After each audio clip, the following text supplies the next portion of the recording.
Hello everyone, I'm Lee Phillips, Regional Sales Director with Upstream Works, and I'm going to be your host today. Today's demo will be exploring the Upstream Works for Finesse Assist knowledge base and how both agents, back office staff and customers can use it to reach quick and easy resolutions. So today we're going to be joined by Matt Felix, one of our talented solutions engineers, and he'll be facilitating today's demo. There's going to be a Q&A session after Matthew's demo, and what I'll also try and do is answer some of those questions while we're in the demo as well. So for those who aren't familiar with Upstream Works and what we do, I wanted to start off with an introduction to Upstream Works for Finesse, or UWF for short, as we call it. UWF is an enterprise class omni-channel contact center solution. It helps to deliver a consistent and personalized customer experience across all channels and all interactions, including voice, email, chat, messages, videos, co-browse, social bots, and much, much more. We make it easy by seamlessly integrating back-end applications and CRM platforms, and we extend the already robust single agent desktop and try and unify this for the agent, make it a lot easier to grab information at the right time. And of course, this is powered by these deeper data insights that we have, so real-time and historical data that can really help close the loop on what's happening in the center and how to get better productivity from your organization. Today, we're going to be focusing on Upstream Works Assist knowledge base, and this helps agents and customers easily access consistent and accurate information. So I guess a key question is, why use Upstream Works Assist for knowledge? Companies have knowledge everywhere. It's literally information chaos, and that is overload for agents and for customers who simply struggle to find it.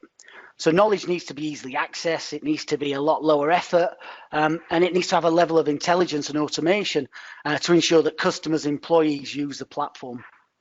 Our embedded knowledge is for all employees and customer-facing touch points to help find answers quickly and consistently across all channels customers use today. Our advanced findability capabilities provides accurate results for both internal and external knowledge, customer service agents and employees to start rating articles, and customers can go online and say what was useful for them or what wasn't, so you can really help close the loop and start getting better, more accurate knowledge for your organization. So when you think of UWF Assist, for me, there's two of these pillars here are really key areas. The first one is employees. So our Expert Assist product, it supports agents and back office support functions. It helps provide better service to customers while simultaneously reducing customer effort. Agents and admin functions can easily access Assist during interactions, streamlining workflows and helping them reach resolutions quicker. And Upstream Works helps remove some of these complexities by ensuring agents have the right information they're looking for at the right time. So, always having, providing customers with the right information that they're looking for. And the second area is that customer assist. So applying the same serviceable knowledge to your customers on your website so that right information can be found and you look to contain them at the channel of their choice. So really increasing web self-service and reducing inbound contact.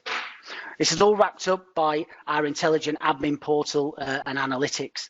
The data and insights that are available through our Assist analytics platforms really key in elevating the customer experience, which ultimately will increase first contact resolution and that online containment for web self-service. So without further ado, let's get on to the main event and over to Matthew for the demo. Thank you, Lee. So much like what Lee was mentioning with regards to those three pillars, I'm going to go into a reverse direction. So if you recall what those three pillars were, they were the agent assist, the customer assist, and the admin and analytics. So I'm going to go in a reverse direction here and start with the admin and analytics. So I want to be able to kind of paint the picture of a foundation of what a knowledge base is. So the knowledge base is a handful of information. Now, this information can be accessed by, as we mentioned, both by agents and even by customers. And to tie that all together, administrators have the ability to view some analytics around those. So in front of you right now is a handful of articles. And these articles are, again, pieces of information. If I click into them, we can see some information that are pertaining to them. And they're just, some of them can be some very basic text wording and whatnot. We can put in a title, and more importantly, we can put in collections. Now, collections, again, I will touch upon that in a moment, but these are almost like keywords, almost.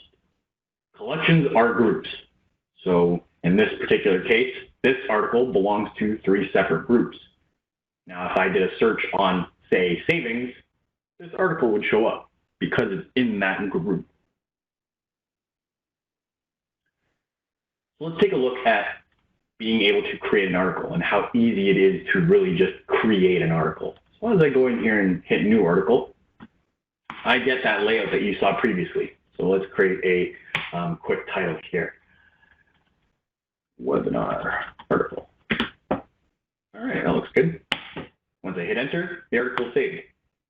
Now I can add it to a collection, as I said before, and these collections, they are really defined by you, so you may want to make sure that you have a certain collection or a certain naming convention for each of these articles.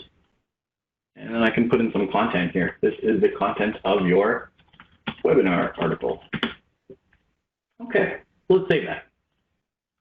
So now that I've saved it, it's interesting to note here, I may have saved this article, but no one can view it. It's not ready to be viewed yet. In order for me to actually have this viewed by both customers and agents, I actually have to publish it.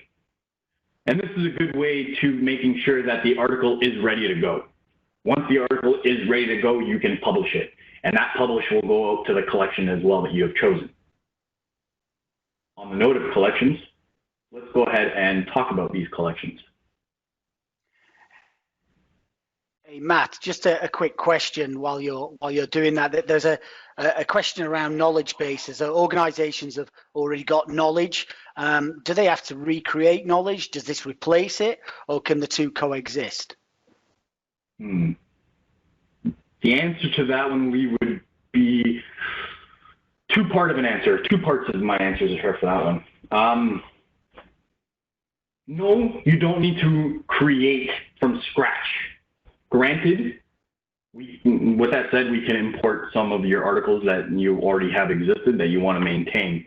My view on it is if you are already using a knowledge base and are considering going to another, the way I would see it and the way I kind of recommend it is, and a lot of these times, these knowledge bases aren't necessarily maintained, and they accumulate some of these pieces of information that may be old and out of date. At that point, I would highly recommend that you begin from the ground up, because this would eliminate some of those old pieces of information that are no longer relevant to your contact center.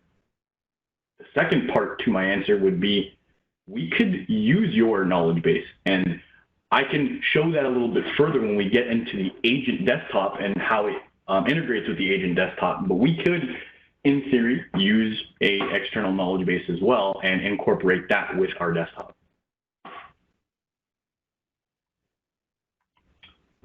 Does that cover the answer there, Lee? Absolutely, yeah. Thank you. Perfect. Okay, so on the note of collections, again, these are just groups. Think of them as folders. So these are folders that I have named, and in these folders, there are articles associated to them. So I've put a bunch of these articles and pieces of information within these folders here. And again, it's to group them, and there's a reason for that.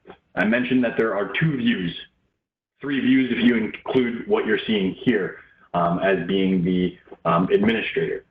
But the third view, or the other 2 views, are the agent and the customer.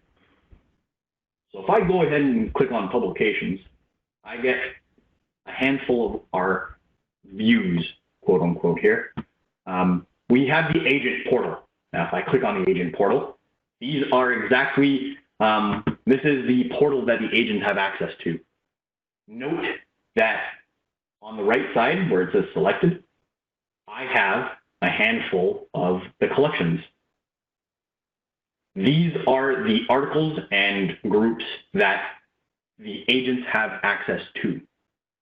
These on the left side, where it says available, are ones that are not assigned to the agents as of yet. So when an agent goes and searches the knowledge base, their searches will only pertain to these collections that you're seeing in front of them.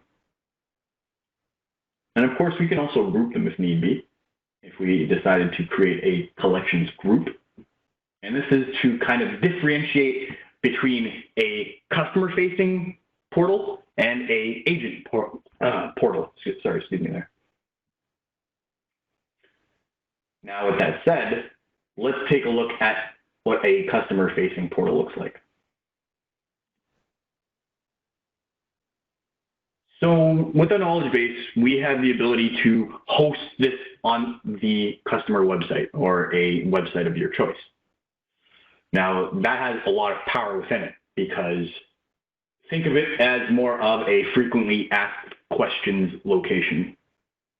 Customers can go in there and review any of those articles. So I'm on the Upstream Works contact page here, and if I click on somewhere, oh, it's loading up my frequently asked questions location. So it has brought me to a handful of articles. Now note, as I mentioned before, those collections, those folder groups, they are the ones that are in big letters at the top here. So I have assigned a certain amount of those collections to this public view. And as I click on some of these articles, we can access the information that's within them. And on top of it, we can go ahead and hit use as answer or even hit no. And if I hit yes, it's good feedback. We like that. I can come around, bounce around, and continue to look. And I can even do search if need be. So I can hit shift and pin. And it would actually bring me up those chip and pin ones that you've seen. If I click on here, I can actually hit no. And we can see what happens here. So now we have a sort of categorized feedback for us. So we can say that it was answer was unclear. And this is kind of giving us feedback. Maybe the article isn't really pertaining to the issue that the customer was dealing with, or perhaps the article has some errors on it that needs to be corrected. We can get some feedback from external sources, and they can give us that feedback. So let's just put in a quick comment here. This answer was unclear to my issue. And we can hit get feedback. Now I'm just going to quickly go back to the administrator view here, and we can check the analytics. So with our knowledge base, there is a lot of analytics with it. And we can see just on a general view here, how many sessions are going on with the knowledge base, how many articles have been viewed, how many searches have been done, and we can filter these out by date ranges. We can filter them out by the last 7 days, etc. And we can even take a look at some of the graphs as well.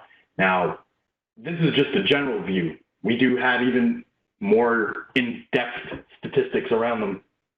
We can go into the search statistics that takes a look at what has been searched as of late. We can even go into the article statistics. Now, the article statistics is a very important one because we can see how many times a particular article has been looked at. And we can even see what the ratings are in terms of how often it's been used as an answer. Again, this is just a brief top 10 out of what we currently have. We can see all of the articles as well. More importantly, though, as we go along, and I mentioned some articles that are out of date, or perhaps some of these articles that don't contain the correct information, those articles probably won't get viewed as much.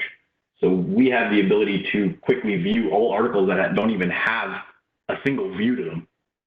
And then we can make a decision as to whether or not we should delete those particular articles. So those are just some of the capabilities of our analytics. And if I go into feedback, we can even see some more feedback regarding it. So we can see how many are positive, negative, and then we can actually see some of the feedback reasons that have come along with it. And of course, we can see the articles with the lowest feedback, and we can see articles with the most feedback, whether they were unclear, whether they were wrong, et cetera, et cetera. So that's just a peer into some of the capabilities of our analytics that go along with our knowledge base. So taking a quick reverse back to our customer-facing portal here, let's assume that we don't have what we're looking for, and well, we need to get our answers. So we need to send in a contact into the contact center here. So with the contact forms that are available to them, they can either email, we can even hit live chat, or we can even use some of these other digital channels like Facebook. In this case, I'm going to send an email. So let me type in the email of Holly Najera, gmail.com, and we have to put the subject. Now, note that the moment I went into that subject area, on the left side, I got a couple of possible answers for my question. Now, that was done dynamically. And as I type,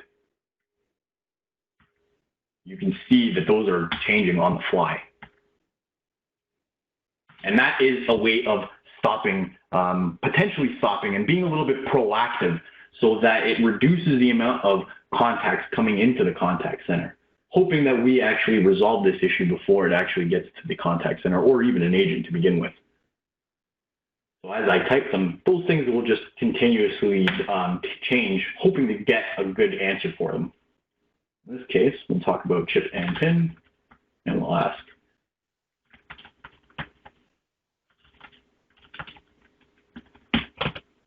And we'll hit ask. Perfect. So that's an email that has been now sent into the contact center. Hey, Matt, we've got a question from Umberto. So he was saying, can you tailor the contact us option by article? So for example, provide only web chat or phone number or email combination. You could actually decide how you want to have them escalate to the contact center if need be. And then again, the goal will be, in my opinion, to answer the question more directly. Yes, you can do that, but in our opinion, or my opinion anyway, you want to reduce those amount of calls. So we want to be proactive. But yeah, you can do that. You can choose which channels are available to them on the fly if you need to. Excellent. Are you able to show any of those, Matt, as well? Is there anything you can show on the different channels we could offer? Yeah, so one of the key things, again, being proactive in terms of being able to reduce the amount of contacts coming into the contact center is the ability with chatbots. Now, with chatbots, and now you're wondering, well, how does that pertain to knowledge? Well, we currently deploy our own kind of bring your own bot policy. So you bring the bot, we will integrate it. Not only that, but we will also help you or help the bot utilize the knowledge base APIs that we have available. Now, those APIs that are available, the bot can use that to learn. It can also use that to assist the customer even further. So in our case right now, we are using a dialogue flow from Google for our bot in the demo here. And we have that set up looking at the APIs that's available to it with our knowledge base. So as I type in some information or some question, can I know about insurance? It will fire off the API. And what that will do is it'll do a quick search based on a keyword, and it's finding the word insurance. And it's going to come up with a couple of articles or an article that might be pertaining to me. Now, again, each bot is going to handle this fairly differently. What will be the same across the board is the API usage. So it can use the API, it can retrieve the articles that it needs to, but then how it decides to utilize that is different from every bot. In this case, all it's doing is it's doing a quick search and then surfacing up that article and asking me if this is the article that I want to be interested in. As I hit no, it will cycle through, it'll try to cycle me through all of those APIs, but then it will say that once it can't, it will offer me an agent. Now, again, that's also good because it will bring me all of those articles to the agent. So it'll keep that level of dialogue and escalate that to the agent so that the agent knows exactly what they were interested in prior to even having the conversation with the customer. Now, with that said, let's take a look at the agent's desktop. And I've got an email already. That email that we sent in.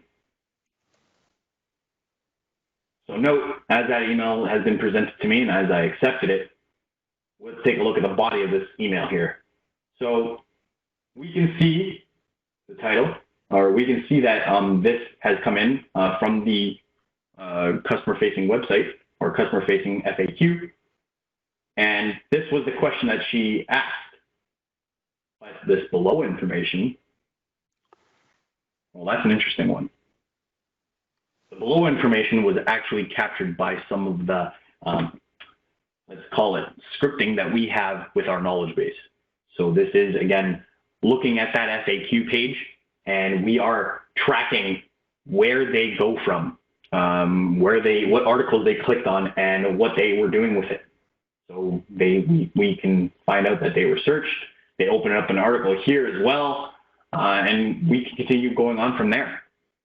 So this is a very good way of, again, tracking where the customer was and kind of having an idea for the agent as to what they were interested in to begin with. So now let's talk about the agent desktop and its use of the knowledge base. So as I highlight the words chip and pin, I can, well, let's first reply to Holly here. So as I highlight the words chip and pin, I can come over here and note this little floating icon. This floating icon is my portal to the knowledge base. It is always there at my disposal. It never goes away. It's there for any channel at any point in time, and even before a channel. So regardless if I'm on a task or not, it's at my disposal. I can use it whenever I need to do a quick search, even just refresh my memory on certain things. So as I highlighted the word chip and pin, or the words chip and pin, and I clicked the button, it did the search automatically for me. It injected it into the search and automatically generated the search for me. So in this case, she wanted to know, or Holly wanted to know, if she can use her chip and pin overseas. Let's take a look.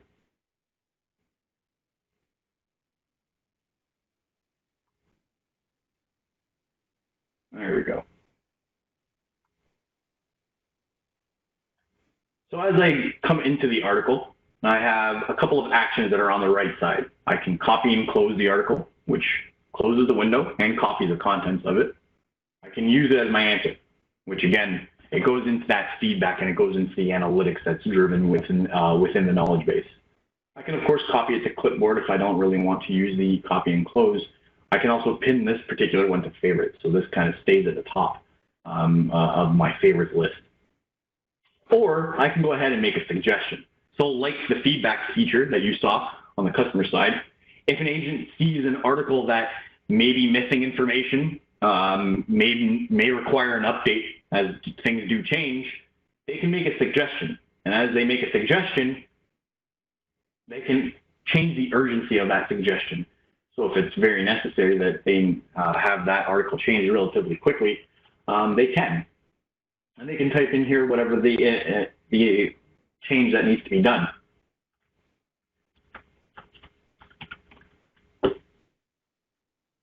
And as I hit the send suggestion button, where does that go?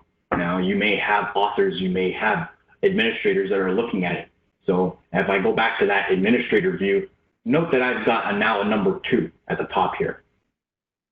We did a feedback on the customer portal as well, and we just did a feedback from the agent side. So we have 2 at the moment.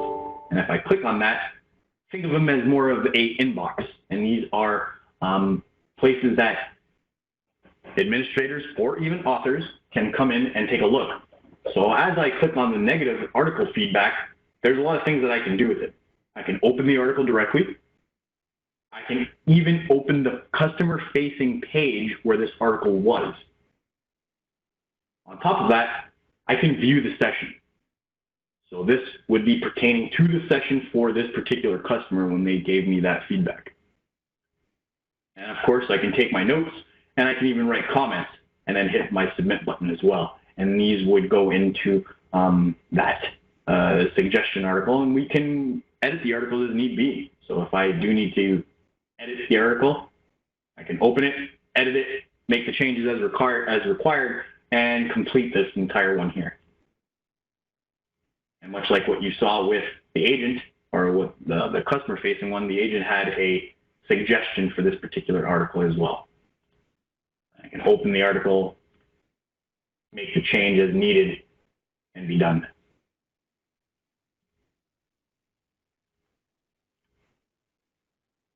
Now going back to the agent desktop here, note that we have notes. So articles can contain notes. Now these notes are only internal, they're not external. So if I put a note on an article that also is shared with a public view, the public view will not see that note at all. That note is only for internal. So only agents and supervisors will be able to see those notes. Now as I copy and close, it is going to go away. As I come here, you'll now see that I have a little plus button. As I click the plus button, it will automatically paste that content of the article into the body of my message here. And this again works for both web chat, it works for SMS, it works for any of these digital channels that you can possibly think of. And if the article by chance had some HTML embedded images, those would also be copied here as well. And we can send this off. Goes into our new review feature, and we can hit close on this. There's just so much to talk about regarding Assist. Appreciate all your questions as they've been coming in, guys. Much appreciated. So I'd like to thank you again for your time today. Appreciate your support and your interaction today, and I wish you a good day. Thank you.